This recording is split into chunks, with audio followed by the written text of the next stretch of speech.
मित्रांनो, safari talks मराठीच्या नव्या व्हिडिओमध्ये आपल्या सगळ्यांचे स्वागत आहे। या व्हिडिओमध्ये मी गेल्या आठवड्यामध्ये 24 एप्रिल 2026ला जो आठवडा संपला त्या आठवड्यामध्ये ज्या भारतामध्ये आणि अमेरिका आणि युरोझोनमध्ये सगळ्यात महत्त्वाच्या वित्तीय घटना घडल्या त्याविषयी चर्चा करणार आहे।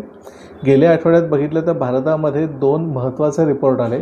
यातला पहिला रिपोर्ट म्हणजे HSBCचा flash composite PMI index report की ज्याच्यामध्ये PMI इंडेक्स एप्रिलमध्ये 58.3 वर गेल्याचे सांगितले आहे। हाच इंडेक्स मार्चमध्ये 57 होता।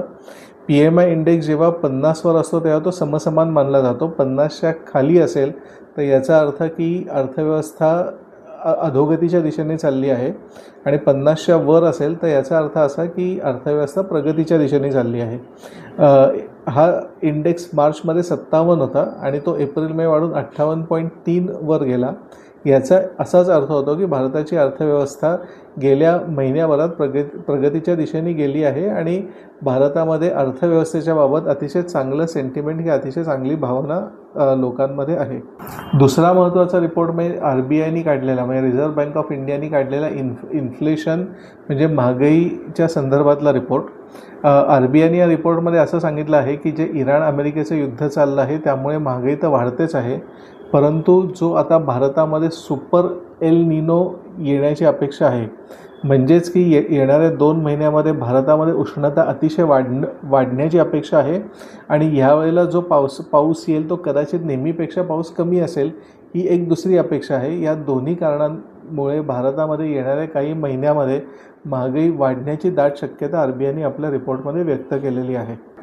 बऱ्याच कंपन्यांना कमी होणाऱ्या निर्यातीमुळे आणि जे कच्च्या तेलाच्या किमती वाढल्यात त्याच्यामुळे या दोन्ही कारणांमुळे येणाऱ्या वर्षामध्ये म्हणजे आर्थिक वर्ष 26-27मध्ये कदाचित आपला सेल आहे, आपली विक्री आहे ती कदाचित पूर्वीप्रमाणे होईल असं वाटत नाही आहे। इन्फोसिस कंपनीने जो त्यांचा फोरकास्ट आहे म्हणजे येणाऱ्या वर्षाचा अंदाज आहे तो अंदाज कमी करून सांगितलेला आहे। या सगळ्या गोष्टींमुळे फिनान्शियल मार्केट्स आणि स्टॉक मार्केट्स हे सध्या तरी खालावलेली आहेत। भारत सरकारला 32,000 कोटी रुपयाचे बॉन्ड विकायचे आहेत, म्हणजेच की भारत सरकारला 32,000 रुपये कोटीचं कर्ज विविध लोकांकडून उचलायचं आहे, परंतु हे कर्ज सगळं मिळेल की नाही आणि हे बॉन्ड सगळे विकले जातील की नाही या शंकेने रिझर्व्ह बँक ऑफ इंडियाने भारत सरकारच्या वतीने 24 एप्रिलला ह्या बॉन्डचं एक अंडर रायटिंगसाठीचं टेंडर उघडलं आहे।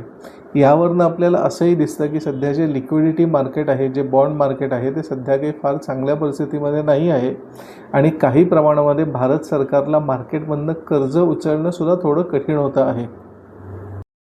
एप्रिल 2026मध्ये समजा आपण अमेरिकेच्या अर्थव्यवस्थेकडे बघितले तर आपल्याला परस्पर विरोधाभासी संकेत बघायला मिळतात। पहिली गोष्ट म्हणजे अमेरिकेमध्ये महागाई वाढण्याचा धोका सर्वांनाच जाणवतो आहे। जे इराण अमेरिकेचं युद्ध चाललं आहे त्यामुळे अमेरिकेमध्ये काही प्रमाणात महागाई वाढते आणि त्याचं सगळ्यात प्रामुख्याने कारण म्हणजे अमेरिकेमध्ये वाढत्या कच्च्या तेलाच्या आणि पेट्रोल डिझेलच्या किमती।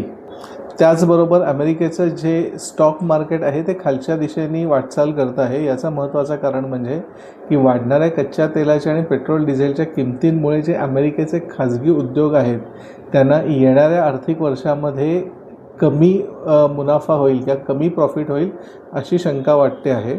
तर आपण सरासर विचार केला तर अमेरिकेमध्ये सध्या परिस्थिती अशी आहे की त्यांचं स्टॉक मार्केट खाली चाललं आहे, तेलाच्या आणि इतर किमती वर गेल्यामुळे महागाई वाढते आहे आणि सध्या तरी बिझनेस सेंटिमेंट आपण म्हणू शकतो ठीकठाक आहे। म्हणजे जे खाजगी उद्योजक आहेत ते आपला उद्योग व्यवसाय बऱ्या प्रकारे हाताळतात आणि अमेरिकेचा खाजगी उद्योग आपण म्हणू शकतो फार वरही जात नाही खाली जात नाही, ठीकठाक चालू आहे।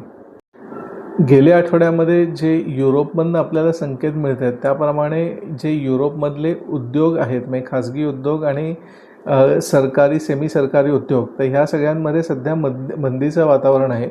याचं महत्त्वाचं कारण म्हणजे जे युद्धामुळे कच्च्या तेलाच्या किमती वाढल्या आहेत त्यांनी सर्वत्रच महागाई वाढली आहे आणि त्यामुळे युरोपमधला ग्राहक आपल्या खिशातून जे जरुरी नाहीत ते खर्च करण्यासाठी पैसे काढत नाही आहे। यामुळे सगळीकडेच एकंदर मंदीचं वातावरण आहे। ज्याप्रमाणे भारतातल्या खाजगी उद्योगांनी आणि अमेरिकेमधल्या खाजगी उद्योगांनी तग धरलेली आहे तर तशा प्रकारे तग धरलेली आपल्याला युरोपमध्ये दिसत नाही आणि एकंदर युरोपची इकॉनॉमी सध्या मंदीच्या दिशेने चालली आहे असा विचार सगळीकडेच आलेला आहे. जे बँक ऑफ इंग्लंडचे डेप्युटी गव्हर्नर आहेत त्यांनी पण एक शंका व्यक्त केलेली आहे की जे आत्ता युरोपमधलं स्टॉक मार्केट्स आहेत ते जास्त ओव्हर व्हॅल्यूड आहेत, म्हणजे की त्याच्या किमती गरजेपेक्षा जास्त आहेत. त्यांच्या सांगण्यावरनं सगळ्यांना बोध असा घेता येतो की युरोपचे स्टॉक मार्केट आता येणाऱ्या काही काळामध्ये कोसळतील किंवा ॲटलिस्ट करेक्ट होतील आणि ज्यामुळे युरोपच्या स्टॉक मार्केटवरच्या किमती कमी होतील. सर्व परिस्थितीचा आपण एकत्र आढावा घेतला तर आपल्याला असं दिसतंय की भारत, अमेरिका आणि युरोझोन सगळीकडेच खरं म्हटलं तर महागाई वाढते आहे किंवा वाढण्याची शक्यता आहे. याची महत्त्वाची कारणं म्हणजे एल निनोचा परिणाम आणि वाढत्या तेलाच्या किमती. परंतु ज्या पद्धतीने भारताच्या आणि अमेरिकेच्या खाजगी उद्योजकांनी तग धरली आहे तसे युरोपमध्ये बघायला मिळत नाही. युरोपमध्ये आता सध्या त्यांचे खाजगी उद्योग आणि स्टॉक मार्केट हे सगळेच मंदीच्या दिशेने आता वाटचाल करतात असं एकंदर आपल्याला अंदाज येतो आहे.